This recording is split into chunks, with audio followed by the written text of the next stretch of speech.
Today I'm going to take you on a tour of my Romper Room model that I created.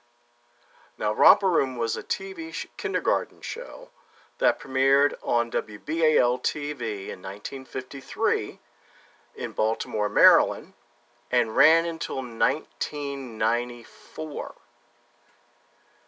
And it was created by Bert and Nancy Claster, and it was franchised throughout the country with stations providing their own romper rooms under the guidance of the Clasters and receiving lesson plans, props, toys, and they would have their own hosts throughout the country. And those who didn't want to produce their own shows could pick up a filmed version of the Baltimore show. Now, this is a model that I created of the early set that they used from 1953 up until the mid-70s when they revamped the set. Now, each Romper Room show in that time period from 53 to about early 70s would open with a live Jack-in-the-Box. And these Jack-in-the-Boxes would also feature the credits of the teacher and that it was a Bert Claster production.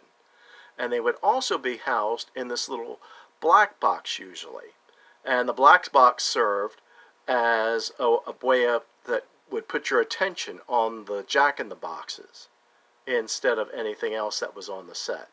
So we're going to move around the set and you'll see what I've created. Over here you'll see a bookcase full of Romper Room items that I've created. A doobie game, some posture baskets, a drum, a blackboard, a magic teacher, another Jack-in-the-Box, and a puzzle. And we move on over and you'll see the desk area. And each Romper Room would have 6 children on each week, usually 3 boys, 3 girls. And they would sit at these desks. And the teacher would sit in the middle. And you'll see I have Romper Room hand puppets and the Doobie and Don't Be sign, a Willie the Weatherman, the Look and See, and the Jack-in-the-Box logo in front of the teacher's desk. And of course, the flag that they would use for the Pledge of Allegiance that would start each show. And you'll notice the pictures on the wall are authentic to the ones that they would use on the TV show also.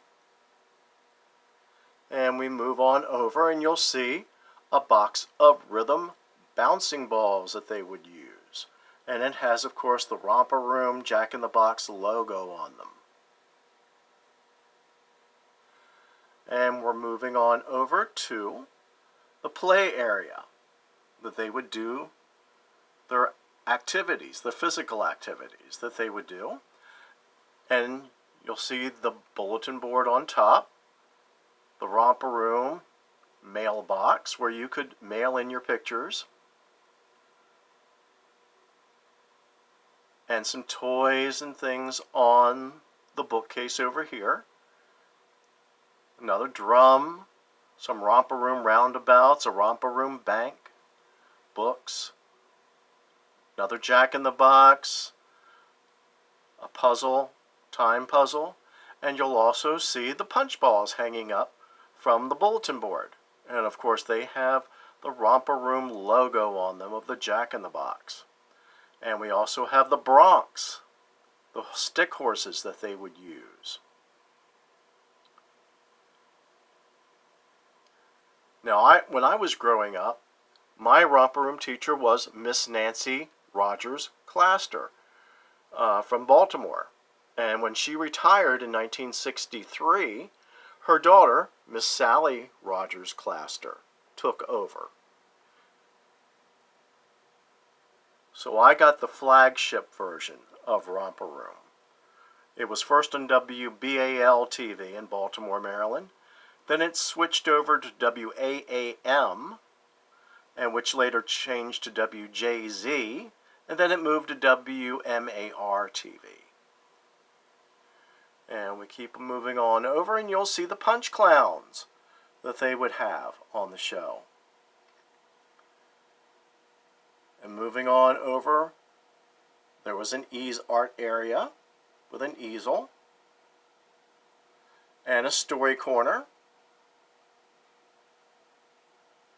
And over here are the safety chief cars all lined up, ready to use.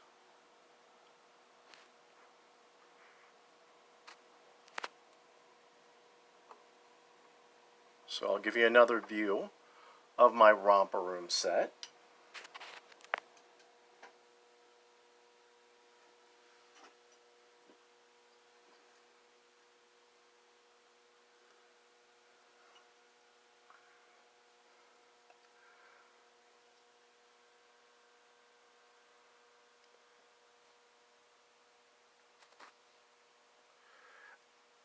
And, of course, each show of Romper Room would end with the teacher looking through the magic mirror. And I have a teacher standing up with her magic mirror saying those words, "Romper bomper, stomper boo, tell me, tell me, tell me do. Magic mirror, tell me today, did all my friends at home have fun at play?" And she would name off lists of all the friends that she saw in the mirror. My figures were created, and the bookcases and desk were created by Toy Cave Collectibles, GAS Designs, and they haven't been painted yet, but they will soon be painted. So I will post another video once they are all painted up. Thank you for sharing this. Bye-bye.